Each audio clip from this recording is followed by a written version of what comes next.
With the Bucks and the Nets dominating their first round matchups, they're set to have a showdown in the second round of the playoffs. The Milwaukee Bucks swept the Miami Heat 1 year after being on the receiving end of a gentleman's sweep by the Heat last year. The Brooklyn Nets lost just one game to Boston after a 50-point game from Jason Tatum, but outside of that, the Nets-Celtics series was pretty one-sided. The Bucks won 2 out of the 3 regular season matchups with the Nets, but of course, the playoffs is a lot different than the regular season, so that doesn't mean the Bucks will defeat the Nets in a 7-game series. If we look at the 2 Bucks victories, the Nets didn't even have James Harden, so there isn't a ton we can take from these regular season games.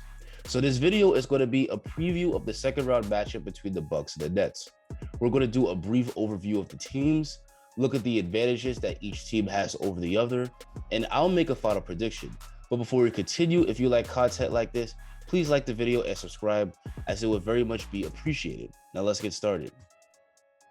First, let's look at the Brooklyn Nets. The Nets ranked number 1 in the league in offensive efficiency, while ranking just 21st in defensive efficiency.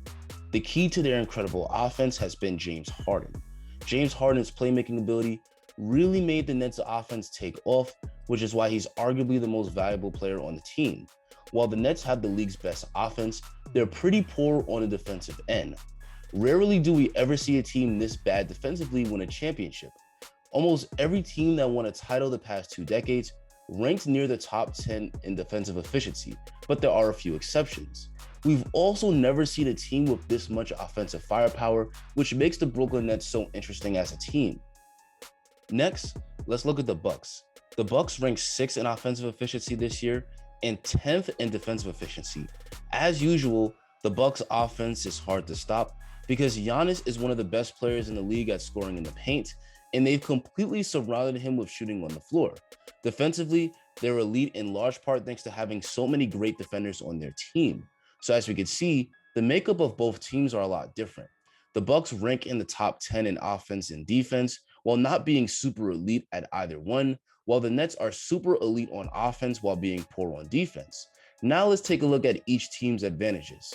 A key advantage that the Bucks have in this series is that they could exploit the Nets' lack of paint defense. This season, the Brooklyn Nets ranked 17th in the league in points allowed in the paint.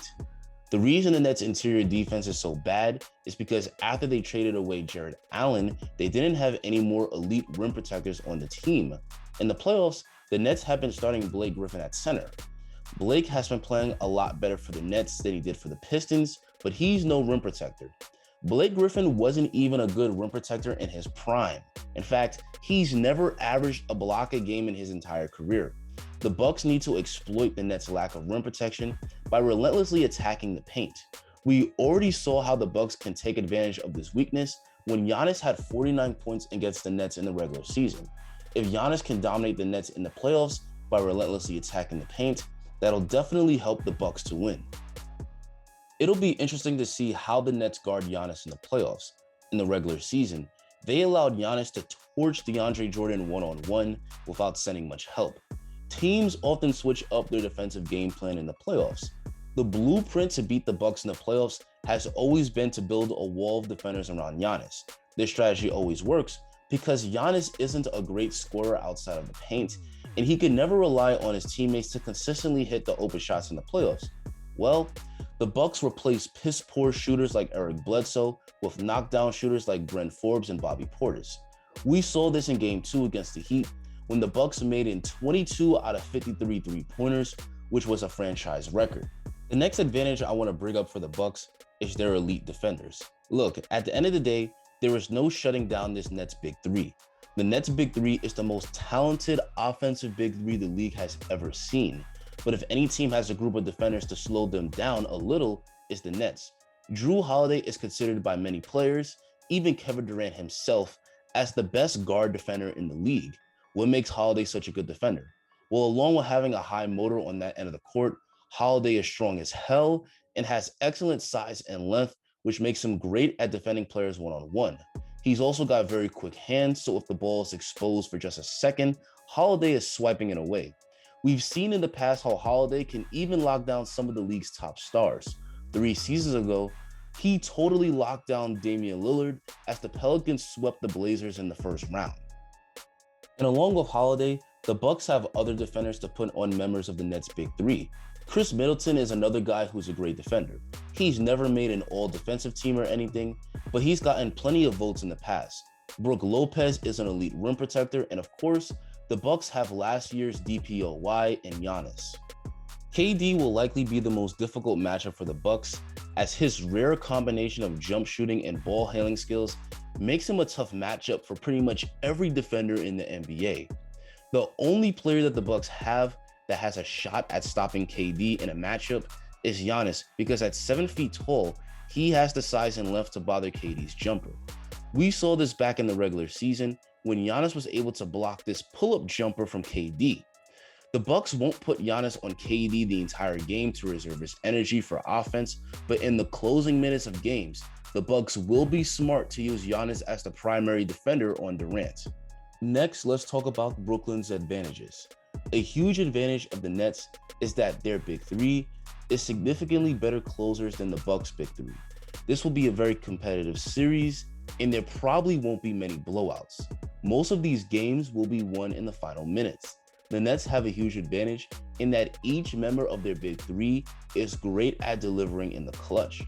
Kyrie Irving has been hitting game-winning shots his entire career. We all know that he hit the dagger on Steph Curry to win the Cavs the title back in 2016. Kevin Durant is also excellent in the clutch, and so is James Harden.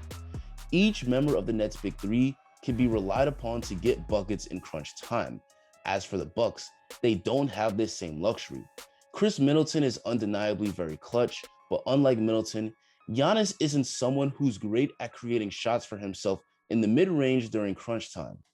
When it comes to taking the last shot, oftentimes a pull-up jumper is the best way to go because refs tend not to call fouls on the last possession.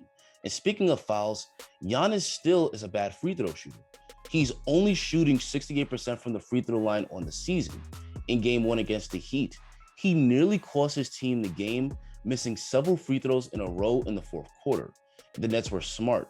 They shouldn't be afraid to foul Giannis on his drives to the rim during crunch time, because he's likely to miss at least one of two.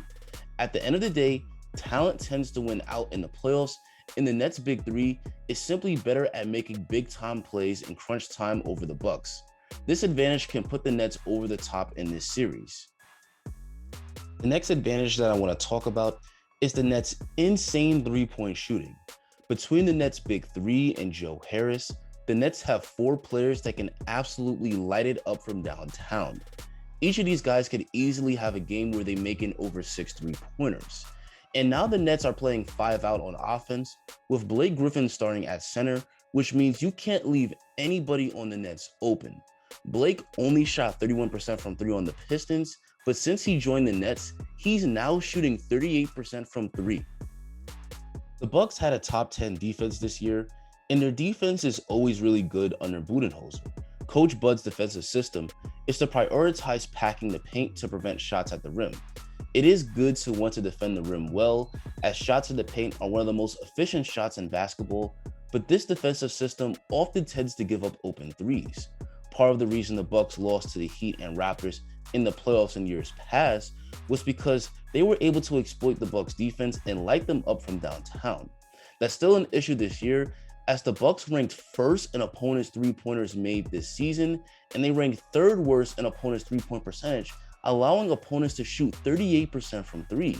With all the three-point shooters that the Nets have, this is a weakness in the Bucks defense that the Nets can definitely take advantage of. The Bucks did experiment with different defensive schemes this season, and maybe Coach Bud is saving them for the playoffs, but Coach Bud is known for being a coach that doesn't like to make adjustments in the playoffs, so this remains to be seen. This is definitely going to be a very fun series, and whoever wins this series may end up winning the NBA championship. My ultimate prediction is Brooklyn Nets in 7. The Bucks do match up well, but the Nets have better talent, and time again, it's proven that in the NBA that better talent tends to win out in the playoffs. But I could easily be wrong, and I could easily see the Bucks winning this series as well. But anyway, guys, that's going to be it for me. Tell me in the comments who you think is going to win this series and in how many games. Make sure to like the video and subscribe if you want more content like this, and enjoy the rest of your day.